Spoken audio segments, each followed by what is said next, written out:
Hey guys, I'm going to show this really short video that's just a clip of a training that I did from a counselor's perspective. How do we really begin to change core lies? How do we discover core lies? What are some patterns we can change in our minds? And then at the end of this video, I actually have people throw out core lies and I demonstrate how to declare the scripture and really begin to enforce your truth in your life. All right, here we go. All right, so let's review here. I'm going to define my emotions. I'm going to define my emotion. I'm going to identify what is the message behind my emotion. How many of you guys are kind of like doing this in your own head as I'm talking?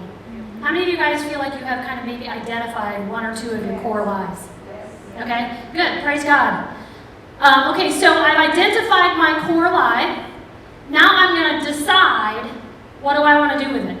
All right? So now we're deciding what we want to do with it, and then we're going to declare truth. So for those of you who have a core lie, you should be armed with scriptures. So that when you feel that emotion and you recognize this emotion is connected. I have clients that are like, I'm feeling this, and I'll be like, well, let's go back to your core lie. You see how that's connected? No, I don't see. I try not to make eye contact with clients in the room. No, I don't see it. I don't see it. I don't see it. And I'll be like, no, remember your core lie. I'm like, oh my gosh, it's that same stupid message. Okay? Because that meant it is embedded in your brain, whatever your core lie is. You'll never measure up. You're never going to be loved. You're alone. You're an orphan. You're never going to prosper. You're always going to be in the deficit.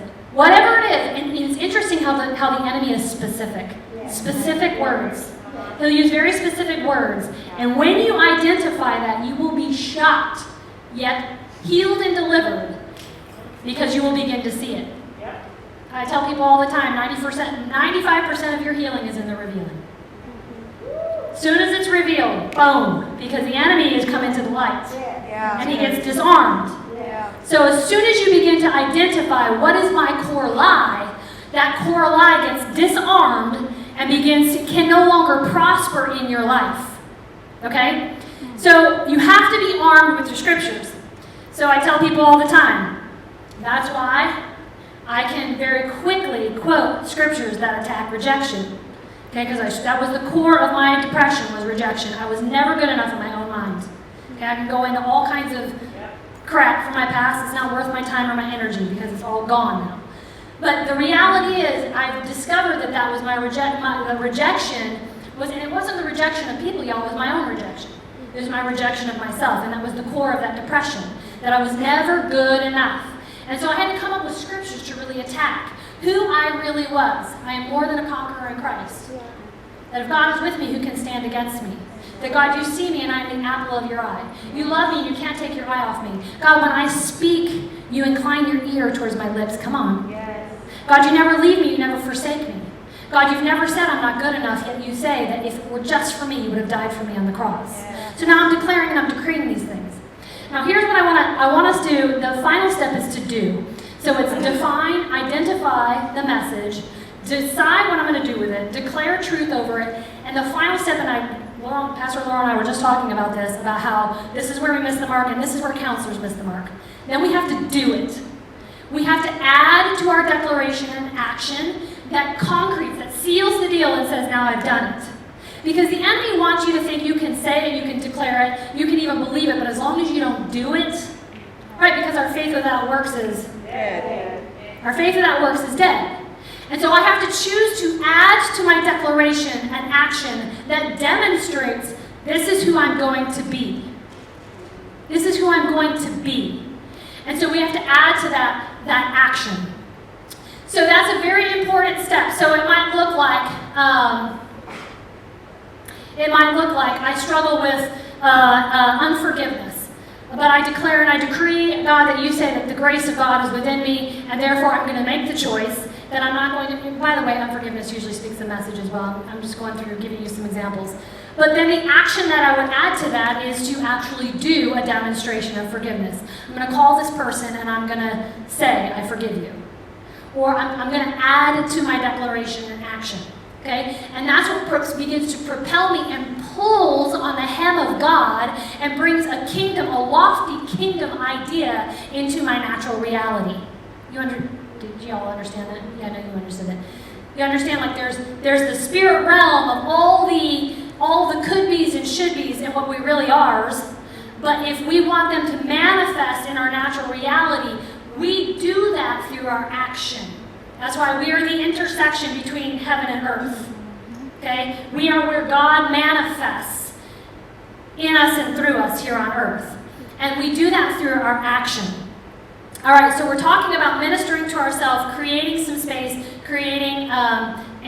widening that gap so that I can intentionally process instead of being processed by my thoughts and by my emotions. Is this all making sense to you guys? I'm going super fast, trying to crunch a whole lot of concepts and a whole lot of ideas, but I want you to walk out of here feeling at least empowered. Now, you have to practice this.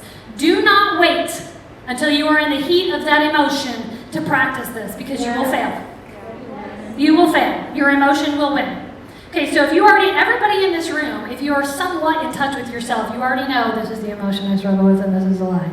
And I feel like everybody around me knows it and I don't know it. I'm the last person to know it. My husband probably knows it. My kids probably know it. My God, why am I just figuring it out, right? And we're pretty sure that it's like written around across our forehead right now. And that's okay, because we all have our own stuff. But if you know what it is, I want you to begin to practice your declarations before. Okay, so I talked last time about reconciling things with God and reconciling things with yourself. So there is a next step in your declaration. God, I declare and I decree that I have the mind of Christ, that I am not confused, God, I'm not clouded in my thoughts or my emotions, but you give me clarity of thinking. I declare right now in the name of Jesus. My next step is I'm going to look in the mirror. Lisa, you have the mind of Christ. You're not confused, girl. You have the clarity of Christ. You've been given the eye of the Lord, and you see things very clearly. You see things in depth that other people don't see because God says He's given you vision, He's given you sight. So I declare and I decree there is no confusion on you. See how I'm talking to myself? Y'all realize you're talking to yourself all day long, right? Okay. Yeah. So nobody's weirded out by this because you're already doing it. Okay. So that's that next step that I want you to take as you're practicing. I want you to shift from making declarations to God, about God, to making declarations to you, about you. God, I agree with you. I am lovable. I am worthy of love. Lisa, you are a loved child of God, and I love you. I am passionately enamored with your design because God created you beautifully. That feels weird because people don't want us to say that. We were joking around in the last session because I had some staff here, and they make fun of me, but they really want to be like me. So when I'm in a good mood or whatever, and they're like, hey, you're in a good mood, I'll be like, have you seen this? Oh. Come on, have you seen this? Do you know that I'm a child of God, that God has a good work for me today, that He has a plan and a path for me, and has a plan to give me a hope and a purpose and to prosper me and not to fail me? Have you seen this? And so they'll be like, oh, okay, and I'm like, come on, you got to get into this. We got with confidence be able to declare who we really are in Christ. And religion will tell us that's arrogant. Religion can shut up. Yeah. Somebody needs to say that in their own mind and in their own heart. Religion, shut your mouth. Because we will not love others until we fall in love with ourselves. Yes. We will not love others until we love our own design. You understand you are a child of God, a workmanship of Christ. What's not to love? Yeah. To say, oh, no, I didn't do it. No, God's doing a work in my life. You know what? Those are anointed books. Because God has anointed me to write and to transfer His messages onto paper, and people are being saved, healed, and delivered by them. Amen. Is that boastful for me to say that? No, it's acknowledging that God is working through my life. Yes. And that He uses me as a tool. He uses me as an oracle of His messages. That's not boasting. It's coming into an agreement with God about what He says about me. Amen. I agree with you, God. I'm an anointed writer. I agree with you, God. I'm an anointed speaker. I declare and I decree, Lisa, you are an anointed speaker. When you stand on that stage today, you will take authority because God says you have authority. Amen. I'm not boasting, I'm just coming into an agreement with what God says. Yes. Stacy, you are an anointed worship leader because God has put His Spirit upon you to lead and to shift the atmosphere. And if you don't look in the mirror and declare that in agreement with Him, if you don't look at it, you're not in agreement with Him. You've got to reconcile that. Look at yourself in the mirror instead of begging God, please let me sing well this morning. No, I declare and I decree, I will shift the atmosphere because God has called me to shift the atmosphere as a worship leader. That's that reconciliation.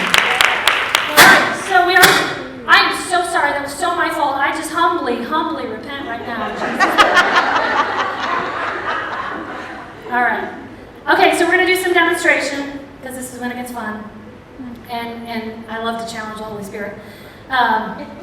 Hey, for those of you, I don't like to stand up here. I don't like it at all, and my staff and whatever always get on me like, could you please promote some of your stuff? I have started a talk show. It's called Let's Talk Purpose, where we're talking practicalities, parenting our teenagers. How do I set healthy boundaries in an unhealthy relationship? Can I shift the personality of an unhealthy relationship without walking away from the relationship? What's the difference between a boundary and a wall? Right? Leadership.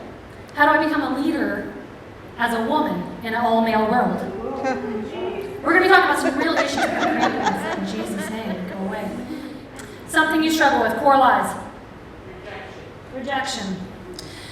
God, I just recognize that right now I'm struggling with an emotion of rejection. But I declare and I decree that rejection is not from you, because God, you say that I am acceptable in your sight, that I am pleasing and acceptable in your sight, that I am the apple of your eye and you can't take your eye off of me. So I declare and I decree that rejection, you are a lie. I speak to you and I tell you I will not be in relationship with you, that right here, right now, I am breaking up with you. I speak to you, Lisa, and I tell you that you are an accepted child of God, and rejection cannot have you, that you will walk in the fullness of your acceptance, you will walk in the fullness of love, that confidence is falling on you right now as you shift yourself into an alignment with the truth. In Jesus' name. That was a good one. All right, anybody else? Failure. God, you say that when you spoke to Joshua, that every place he would set his foot, that he would take possession of that land. God, you say that I have dominion on this earth. You say that I'm created to subdue the earth. Failure does not exist in the kingdom. I break off the lie that failure is bad, because God, you say every failure is an opportunity for me to grow. So I declare and I decree that I don't even fear failure. I'm not even going to break failure off, but I'm going to shift my mindset that I understand failure the way you do, God, because if I'm walking in the fullness of obedience, there is no failure. There is no failure. So failure, I speak to you and I tell you that you're a lie in Jesus' name. I thank you and I receive, God, that you have designed me to prosper, that I am successful every place that I go. I am bold and I am courageous, and the spirit of Joshua is falling on you right now in Jesus' name, because God is infusing you with the courage that is not of this world, but it's a courage that is supernatural. It's not of this natural world. In Jesus' name. That was a good one. Anybody else? Procrastination. Oh, God, you're a timely God. And I repent, God, of not prioritizing the on-timeness that you have designed me to live in. God, I thank you that you are reminding me that my time is valuable and I value me. And I recognize, God, that I allow people to steal my time because I value them more than I value me. Come on. So God, I repent that I've put the value of other people above my own value. And I thank you, God, that you have given me permission to set boundaries and I value my time. And that I declare and I decree that just as you are an on-time God and I am designed in your image, that I am on time every time. In Jesus' name. That's good. That was totally different than last time. I thought it was making crazy right now. Anybody else? Huh? Not enough, is that what you said? Yes. Okay, not good enough? All right, God, I thank you that your word says that you anoint my head with oil and my cup overflows. And not only do you say that I'm enough, but God, you fill me so that I'm more than enough. Yes. God, that you are my satisfaction and you are my contentment. Your word says the Lord is my shepherd and I shall not want. And God, as I receive the fullness and the fatness of who you are, God, you make me not just enough, but you make me more than enough. I thank you, God, that you declare and decree in my life that you are a God who's immeasurably greater than I could ever ask or imagine. And that's not just enough, but that's more than enough in Jesus' name. Then I would look at myself and I would say, Lisa, you are more than enough. You are overflowing with the goodness and the fullness of God. I repent and I rebuke. Okay, so we have to repent and rebuke. Yeah. I repent that I have agreed that I'm never going to be enough. When God, you were enough. So I declare and I decree, because you were enough, I am enough. I am adequate because you are with me. God, all I have to do is cry out, here I am, Lord, take me. My availability is my adequacy in Jesus' name. All right, we're done? All right. Thank you, guys.